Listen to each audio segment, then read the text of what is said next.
नीतीश कुमार जी ने अपनी पहली लिस्ट जारी कर दी और पहली लिस्ट में एक नाम ऐसा है जो विवादित है। वो नाम है मंजू वर्मा का, जो बेगूसराय से विधायक हैं, जो मेन एक्यूज है और इनके पति शामिल पाए गए। सुप्रीम कोर्ट हरकत में आया। सुप्रीम कोर्ट ने 12 नवंबर 2018 को बिहार के डीजीपी को फटकार लगाई। बोला अगर मंजू वर्मा उसका पति आपने अरेस्ट नहीं किया तो आपको अपनी कुर्सी गंवानी पड़ेगी। सुप्रीम कोर्ट सख्त हो गया। जेडीयू नीतीश कुमार अपनी लिस्ट जारी करते हैं तो मंजू वर्मा का नाम उसमें शामिल होता है। ये लोग किसी भी कीमत पर विधानसभा और लोकसभाओं में नहीं पहुंचने चाहिए। आपको आवाज उठाने का हक नहीं होगा क्योंकि आप ही ने तो बलात्कारियों को वोट देकर चुना है। जय हिंद साथियों, आप सभी का स्वागत है। और मैंने बता ही दिया है, लोग पूछ रहे हैं कौन है मंजू वर्मा। बिहार चुनाव की घोषणा हो चुकी है, उम्मीदवारों की घोषणा की जा रही है और मंजू वर्मा चर्चा में है। मैं आपसे सिर्फ याद दिलाना चाहती हूँ, मेरे फेसबुक लाइव आपको 2018 खोजेंगे तो मिलेगा। मैं आपसे मदद क्या चाहती हूँ, बस वो सुन लीजिएगा अगर ठीक लगे, क्योंकि आपका और हमारा दबाव कहीं ना कहीं काम आता है। इसीलिए इस बार भी मैं उम्मीद करती हूँ आप और हम मिलकर दबाव बनाए। दबाव बनाना क्या है मैं ये आपको बता रही हूँ। बिहार के चुनावों की घोषणा हो चुकी है, राजनीतिक दल मैदान में है, अपने उम्मीदवारों की घोषणा कर रहे हैं। नीतीश कुमार जी ने अपनी पहली लिस्ट जारी कर दी और पहली लिस्ट में एक नाम ऐसा है जो विवादित है। वो नाम है मंजू वर्मा का, जो बेगूसराय से विधायक हैं। ये नीतीश कुमार जी की सरकार में समाज कल्याण मंत्री रहे। इनके अधीन जितने भी शेल्टर होम, अनाथालय, ओल्ड एज होम, ये सब जो है समाज कल्याण में अधिकतर आते हैं, जो इनके अधीन चल रहे थे। जिसमें शेल्टर होम मुजफ्फरपुर का ये शेल्टर होम है। वहां की एक बच्ची ने पेट में दर्द बताया 2018 में। उस बच्ची को अस्पताल लेकर गए, पता लगा वो बच्ची गर्भवती है। सबके रोंगटे खड़े हो गए कि वो जो मुजफ्फरपुर का शेल्टर होम है, 50 बच्चियां अधिकतर नाबालिग बच्चियां थी, वो वहां पर है। वहीं से ये मामला आता है कि बच्ची एक जो है वो पाई जाती है इस तरीके से गर्भवती। सवाल नीतीश कुमार सरकार से पूछना स्वाभाविक था और उंगली उठी मंजू वर्मा के ऊपर। मंजू वर्मा समाज कल्याण मंत्री हैं, महिला हैं, उनके अधीन ये शेल्टर होम आता है। उनसे जब सवाल किए गए तो आप हैरान हो जाएंगे कि सिर्फ मंजू वर्मा के मंत्री रहते हुए ये कांड नहीं हो रहा था। इसमें मंजू वर्मा जो मेन एक्यूज है और इनके पति शामिल पाए गए। उसके बाद क्या हुआ, ये भाग गए। जब एफआईआर हुई, इनके नाम लिए गए। 50 में से मुजफ्फरपुर शेल्टर में 30 बच्चियों का जब मेडिकल कराया गया तो 30 बच्चियां 50 में से यौन शोषण की शिकार पाई गई। उनसे सेक्सुअल एक्सप्लॉयटेशन उनका हुआ था और उन्होंने इस बात को कहा कि हमारे साथ यहाँ पर बहुत बड़ी बड़ी गाड़ियाँ आती हैं, मंत्री जी के पति भी आते हैं आदमियों के साथ, और यहाँ पर हमारा यौन शोषण होता है। पैरों के नीचे से जमीन खिसकनी शुरू हो गई कि जिस सरकार से, और उस सरकार में महिला मंत्री से, जिनके अधीन ये अनाथालय और ये शेल्टर होम आते हैं, हमारी बच्चियों के से पूरी तरह सुरक्षा प्रोटेक्शन देंगे, लेकिन नहीं, वो तो शामिल हो गई इस पूरे कांड के अंदर। उसके बाद सुप्रीम कोर्ट हरकत में आया। सुप्रीम कोर्ट ने 12 नवंबर 2018 को बिहार के डीजीपी को फटकार लगाई। बोला अगर मंजू वर्मा उसका पति आपने अरेस्ट नहीं किया तो आपको अपनी कुर्सी गंवानी पड़ेगी। सुप्रीम कोर्ट सख्त हो गया। मंजू वर्मा भगोड़ी साबित हो गई, भाग रही थी अपने हस्बैंड के साथ और मुख्य आरोपियों के साथ। घर पे लगातार रेड हो रही थी 2018 में मंजू वर्मा के घर पर। वहां से बहुत से आपत्तिजनक चीजें, हथियार, ये सब चीजें बरामद की गई, जिससे सबूत और मजबूत होता रहा। बच्चियों के साथ जो हुआ वो तो बयान दे दिया जा चुका था और सुप्रीम कोर्ट की फटकार लगी कि आपको 27 नवंबर से पहले, 12 नवंबर 2018 को सुप्रीम कोर्ट ने कहा 27 नवंबर तक आपको मंजू वर्मा, उसके पति और मुख्य आरोपी को कोर्ट के सामने पेश करना होगा, उसको गिरफ्तार करना होगा। लेकिन मंजू वर्मा भाग रही थी क्योंकि बिहार में उसकी सरकार थी, वो तो मंत्री थी, विधायक थी, पूरी तरह से उसे बचाने की कोशिश की जा रही थी। लेकिन सुप्रीम कोर्ट के सख्त होने के बाद 20 नवंबर 2018 को मंजू वर्मा ने को सरेंडर करना पड़ा, क्योंकि पुलिस ने कह दिया अब हम ज्यादा नहीं बचा पाएंगे, हमें आपको गिरफ्तार करना पड़ेगा। अब आपके पास विकल्प है कि आप सरेंडर करें, हम आपको पता है कहां है, पकड़ लें। तो मंजू वर्मा ने अपना सरेंडर किया। कोर्ट ने उन्हें जेल भेज दिया। पति मुख्य आरोपी मंजू वर्मा को जेल हो गई। सुनिएगा इसको। यहां कहते हैं जीरो टॉलरेंस बच्चियों की। ये तो अनाथ बच्चियां थी जिन्हें नोचा जा रहा था और आपकी देख रेख में नोचा जा रहा था। माँ बाप नहीं थे, अनाथ थी बच्चियां।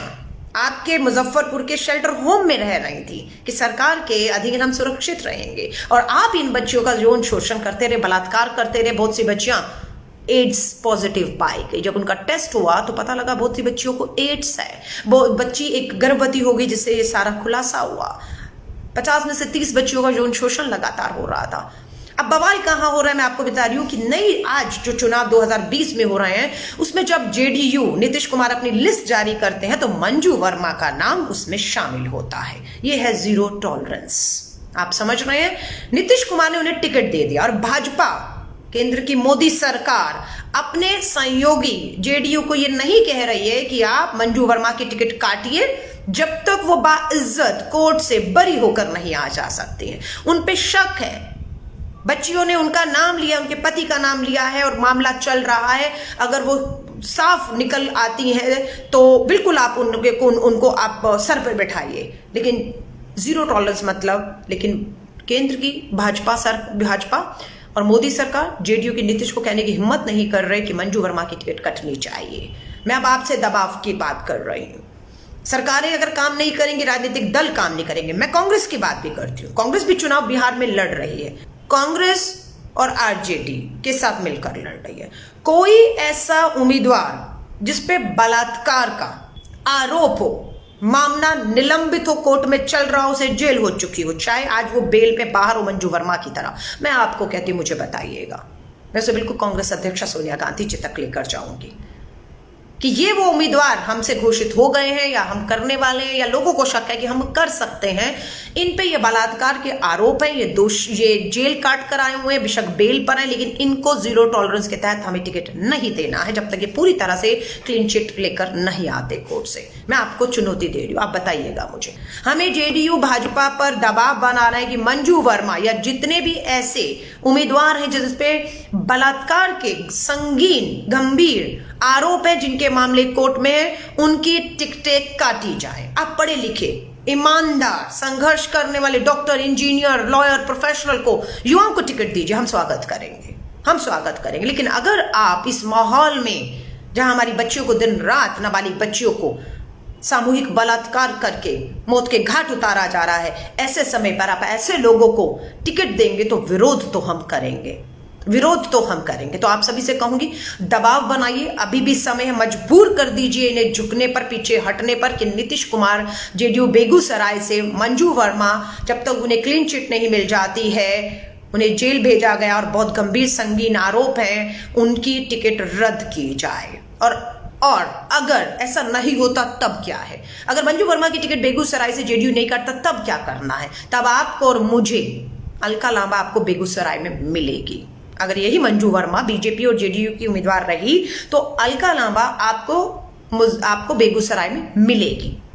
और लोगों से अपील करेंगे कि लोग इस तरीके के लोगों को कतई भी अपना कीमती वोट मत दें। पूरी कोशिश करेंगे, कौन जीतेगा अलग मुद्दा है, पर ये लोग नहीं जीतने चाहिए। ये लोग किसी भी कीमत पर विधानसभा और लोकसभाओं में नहीं पहुंचने चाहिए। ये आपकी और मेरी फिर कोशिश होनी चाहिए। हम जाएंगे बेगूसराय के लोगों को फिर जगाएंगे, उनसे हाथ जोड़कर निवेदन करेंगे कि आप ऐसे लोगों को मत दीजिए, उन्हें कहिए क्लीन चिट लीजिए, आप हमारे बीच में आइए, हम आपका स्वागत करेंगे, हम करेंगे आपके लिए अपील।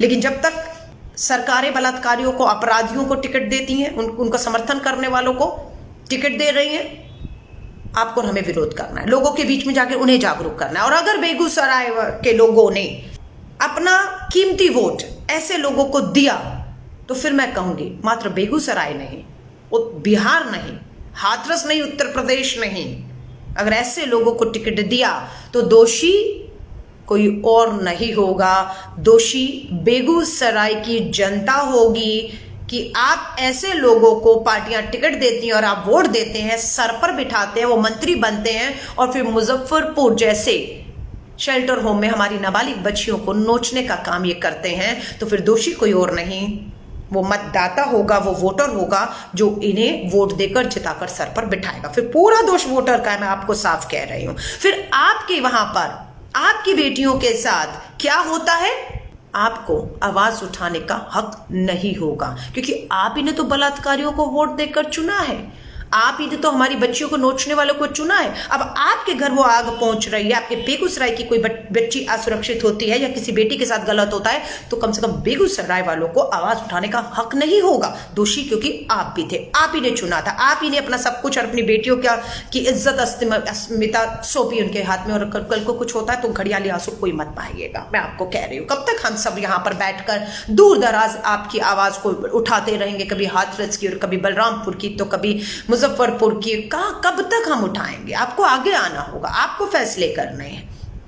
तो मैं आप सभी से कहूंगी, अपील कर रही हूं, पूरी तरह दबाव बनाइए कि जेडीयू बीजेपी की ये जो उम्मीदवार है मंजू वर्मा बेगूसराय से, उसे उम्मीदवारी से हटाया जाए।